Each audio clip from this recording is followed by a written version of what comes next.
இதே ப்ராப்ளமில் நான் கம்ப்ளைண்ட் கொடுத்து பெரிய இஷ்யூ ஆச்சு. ஸோ திரும்ப திரும்ப சொல்கிறேன், இந்த மாதிரி ஒரு விஷயத்த பண்ணாதீங்க.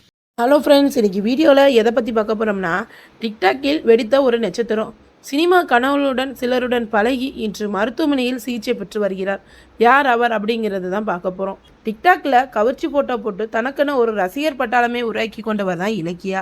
சினிமா வாய்ப்புகளுக்காக பல பிரபலங்களையும் சந்தித்தும் வந்துள்ளார். சிலர் பட வாய்ப்பு தரேன்னு சொல்லி அவங்களை ஏமாத்தியும் இருக்கிறார்கள். அதற்கு பிறகு கவர்ச்சியையும் சமையல் வீடியோக்களையும் இணைத்து சமூக வலைத்தளங்களில் தொடர்ந்து ரசிகர்களை கவர்ந்து வந்த இலக்கியா திடீரென ஒரு அதிர்ச்சி தகவலை வெளியிட்டுள்ளார். என் சாவுக்கு காரணம் ஸ்டென் மாஸ்டர் திலீப் சுப்ராயன் தான். அவரது இன்ஸ்டாகிராம் ஸ்டோரியில் பகிர்ந்திருந்தார். பட வாய்ப்பு தருவதாக கூறி என்னோட 6 ஆண்டுகளாக உறவில் இருந்ததாக இலக்கியா கூறியிருக்கிறார். நான் மட்டும் இல்லாம பல பெண்களுடன் அவன் பழகினான்.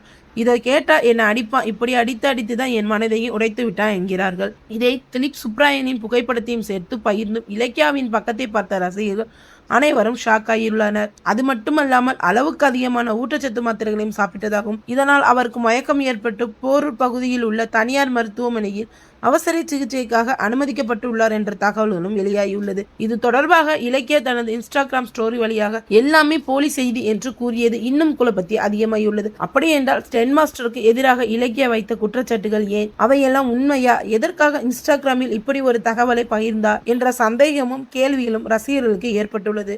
அவரது இன்ஸ்டாகிராம் பக்கத்தில் ரசிகர்கள் அவர்களது கருத்துக்களை பதிவிட்டு வருகிறார்கள். இப்போதைக்கு இந்த கேள்விகளுக்கு விடை கிடைக்கவில்லை. ஆனால் சமூக வலைத்தளங்கள் முழுவதும் அதிர்ச்சியும் இலக்கிய ரசிகர்களிடையே கவலையும் ஏற்படுத்தியுள்ளார். இலக்கியாவின் இந்த பதிவை பத்தி நீங்க என்ன நினைக்கிறீங்கன்னு கமெண்ட் பண்ணுங்க. உங்களுக்கு இலக்கியாவை ரொம்ப பிடிக்கும்னா லைக் பண்ணுங்க. இந்த வீடியோ உங்களுக்கு பிடிச்சிருந்துச்சுன்னா மறந்துடாம நம்ம சேனலை சப்ஸ்கிரைப் பண்ணிக்கங்க.